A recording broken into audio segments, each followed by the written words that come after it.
তো আমরা ফাইনালি বিচে চলে এসেছি।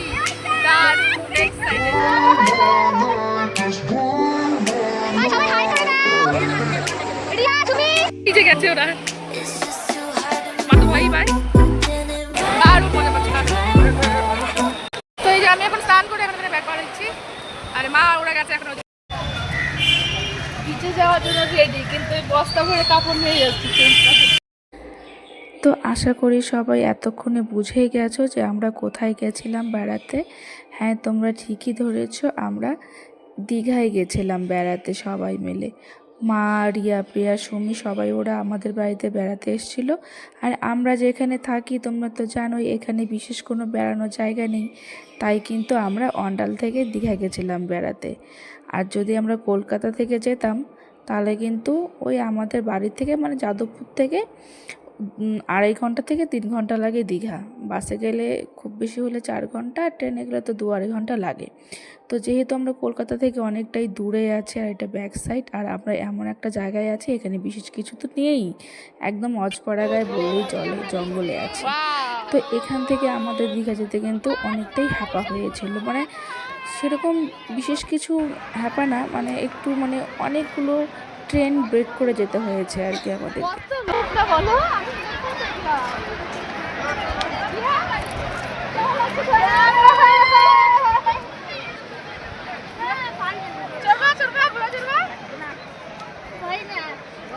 ঘোড়ায় চড়বে, অস্ত্র কই? তলোয়ার ফলোয়ার কিছু নেই।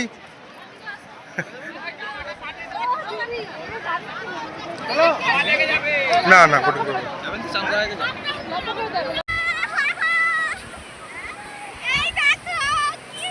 প্রিয়া হচ্ছে প্রথমবার সমুদ্র দেখছে, ওর এক্সাইটমেন্টটা দেখো, দেখাচ্ছে ভিডিও হচ্ছে, ওর বান্ধবী দেখাচ্ছে। তো তোমরা তো প্রিয়ার এক্সাইটমেন্টটা দেখতেই পেলে যে ও প্রথমবার সমুদ্র দেখে একদম পাগল হয়ে গেছে।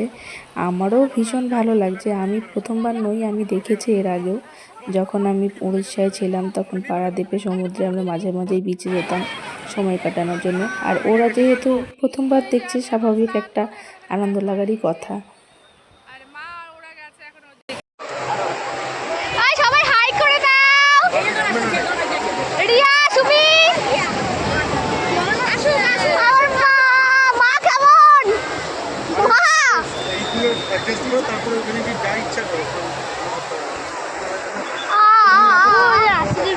ভিজে গেছে ওরা, মা তো ভয়ই পায়। তো আমরা অন্ডাল থেকে দীঘা কী করে গেলাম, কতগুলো ট্রেন ব্রেক করতে হলো আমাদের, সমস্ত ডিটেলসে কিন্তু ভিডিও অলরেডি আমি শেয়ার করেছি। তো সেটা যদি তোমরা কেউ এখনও দেখে না থাকো তাহলে কিন্তু তোমরা ইউটিউব চ্যানেলে গিয়ে দেখে নিতে। তো এই যে আমরা সমুদ্র থেকে ঝাপাঝাপি স্নান করে এসে এই যে এখন আমরা হচ্ছে লাঞ্চ করতে বেরোবো। আর আমি বসে আছি, দেখো আমি রিয়া সন্টুরও খিদে পেয়ে গেছে, আর আমরা এখন লাঞ্চ করতে যাব।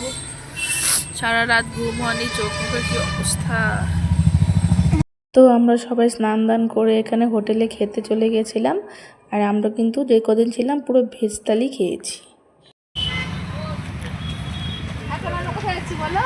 অমরাবতী পার্ক, অমরাবতী পার্ক, ওইখান থেকে হয়ে ওল্ড দীঘা।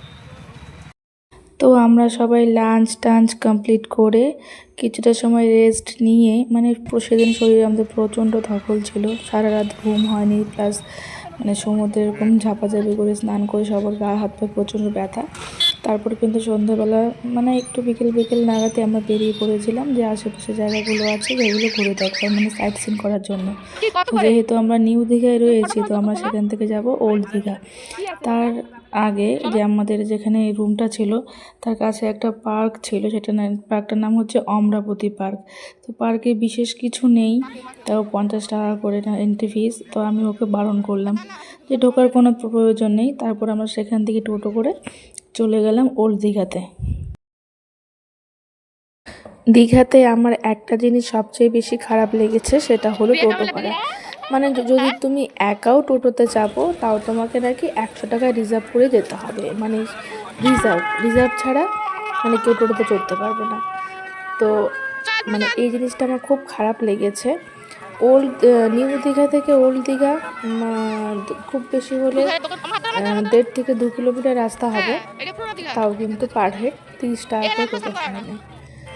যেহেতু আমরা 6 জন গেছিলাম তাই আমাদেরটা পুষিয়ে গেছিলো। যদি কেউ মানে সিঙ্গেল যায় তাদের খুবই অসুবিধা, তাকে কিন্তু টোটোটা রিজার্ভ করে যেতে হবে। কি নাম তোমার?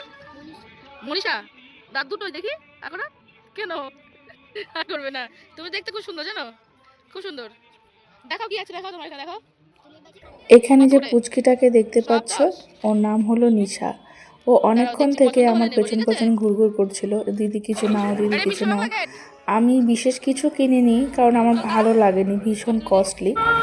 তো মেনলি কানের দুল নিয়ে এসেছিলো, তো ওর থেকে আমি দুটো নিলাম, যেহেতু বাচ্চাটা এতক্ষণ থেকে পেছন পেছন ঘুরছে। তো সব মিলিয়ে দীঘাতে আমাদের প্রথম দিনটা খুব ভালোই কেটেছে।